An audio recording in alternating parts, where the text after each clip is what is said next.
Hey guys, it is Melissa from A Crafted Cottage. You can find us at acraftedcottage.com. I am here today with a quilting tip for you on how to make your long armor love you. Today we're going to talk about borders. So we've all been there. The way I first started putting borders on when I first started quilting is I would cut my border width and I would always make it longer than the quilt. I would sew it on and I would chop it off so that it was the same size as the quilt. Because I felt like no matter what I did when I measured, I couldn't get my border to be the same size when I was done sewing it on. I felt like it would always be like a little short or a little long. So the reason for that is because there's stretching going on. Let me grab something real quick. Let me just show you guys. You've probably heard people talking about weft and warp and bias. When they're talking about fabric. So here you got your selvages, so selvage to selvage, right? That's your width of fabric. For the width of fabric, it's pretty stretchy, okay? If you go this way, length of fabric along the selvage, let me show you so you can see that that's the selvage. It's less stretchy, a lot less stretchy actually. And then your most stretchy, of course, is your bias. I'm sorry. Was that actually visible on the camera? Did I not hold? I wasn't sure if I was holding it the right way.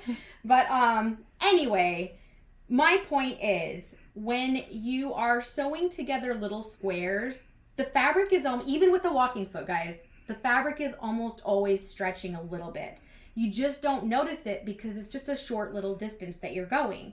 When you're taking, the longer the piece of fabric is and sewing it on, the more chance it has to stretch. And it stretches and stretches and stretches and it compounds until you've got it sewn on, but then over here you've got a really wavy border. And I'll show you what I mean by that. This is a gorgeous quilt, by the way, that I'm working on. But you can tell that she did kind of slap on her border and then cut it off to match the quilt. The way I can tell is because there's a lot of extra fabric here. Okay, this is a very wavy border.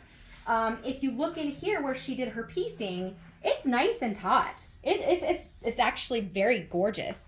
And then so some people are like, well, why can't you just tighten it? Isn't that what the long armor does? They fix your mistakes. Well, to an extent, we do what we can, guys. If I were to tighten it, it would be stretching all of this part out really, really tight, while this over here is super loose still. So there's only so much that we can do. Never fear. I got this, lady. I will make sure it turns out beautiful. It's just a lot more work on my end.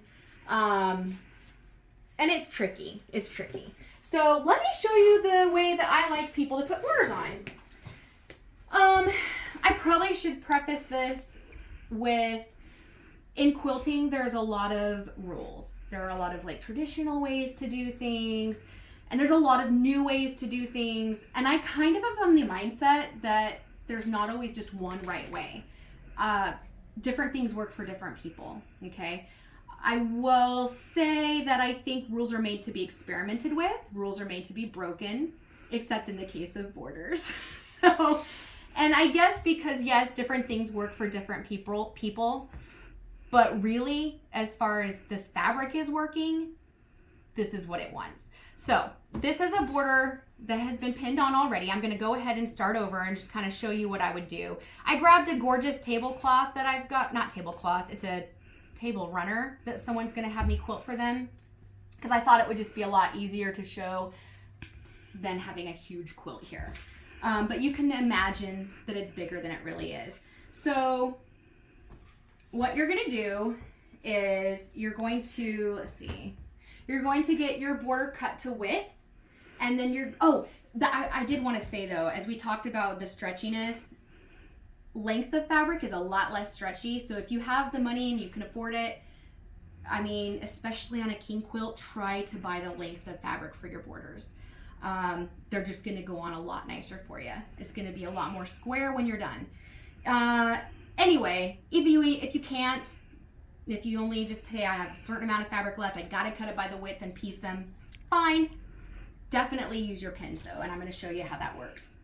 So you're gonna get your fabric, you're gonna cut it to your width, and you're gonna make sure that it is longer than what you need, or it's been pieced to be longer than what you need.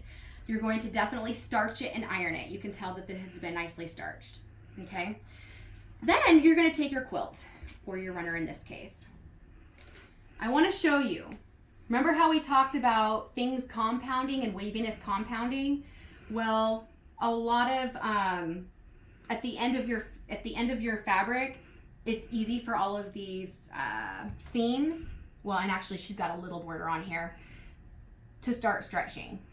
If you're in the middle, you've got a lot of seams that have been sewn together. It's a little bit less stretch. So what I would ask you to do is fold your quilt in half and measure along the folded edge, okay? There are some people who are gonna measure at the top, the bottom, and in the middle and average that. I think it's a little bit extra work that's not super necessary, because this is the more accurate, like what size your quilt is supposed to be. So that's what we're gonna do. We're gonna measure the middle across the folded edge. So hers happens to be 20.5 inches, okay? So I get my long piece, I've pieced it together, I've starched it, I've ironed it, and I've already cut my selvage off, and now I'm gonna lay it down right here. It's nice to have a large cutting surface. I know not everybody does. So what I could suggest to you is do it on your living room floor. Get yourself a big tailor's tape, you know, those yellow measuring tapes, and use that. It's a lot better than folding. It's a lot better than saying, here, this was 20 inches. This is going to be the next 20 inches. And you really want to be as accurate as possible and let the fabric lay flat and measure it in its flat, natural state. So yes, do it on your floor, use a tailor's tape.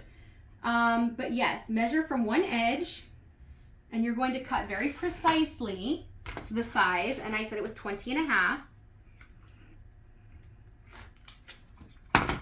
Okay, whoops. All right. Then you're gonna take the edge that the border belongs on, because you know, tops, widths, they're not all the same length. And you're gonna put right sides together. You're going to start by pinning at one end. Well, actually, I kind of like my pins to point this way, because then when you're running it through the machine, you can pull them out nice and easy. So you can see how I've lined up my corners nicely, and I've pinned there. I'm gonna go to the other end. I'm gonna forget about all that stuff in the middle right now. We're gonna go to the other corner, line it up real nice, and pin. All right, now, it's a lot easier on this quilt. I'm gonna turn it around so you guys can see it, because it's not that long. If you're working on a big quilt, you might have to kind of like spread your wingspan a little, but you want to fluff these until they, again, both lie in their natural, smooth, flat state.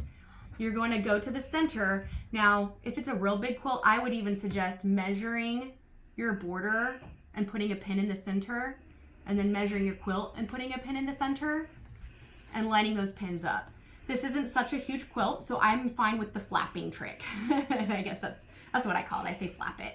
So you're gonna flap it till it lays in its flat, natural, the way it wants to lay, guys. And then if you can zoom in, you're gonna use your nails to kind of scratch and move the border till the edges are lined up with each other of the border and the quilt. And you're gonna put a pin in the middle. Then you're gonna do the flapping again. Line things up, pin in the middle. And you're just gonna keep doing that. You're gonna do lots of flapping, lots of lining things up, pinning in the middle. And I pin and pin and pin, always in the middle. Always between two pins, if that makes sense. Until, if you're on a bigger quilt, it will take more time. That's why I chose a runner for us, our video. Until you've got pins that are about 2 to 3 inches apart, okay, all the way down. Now you're in a position where when you sew it on, that border cannot move, and it is going to stay exactly the same size as your quilt top, and it's going to be so square and so flat and so smooth, and your long armor is going to swoon over your quilts. So hopefully that was a helpful tip, guys, and thank you so much for letting me share with you. Bye.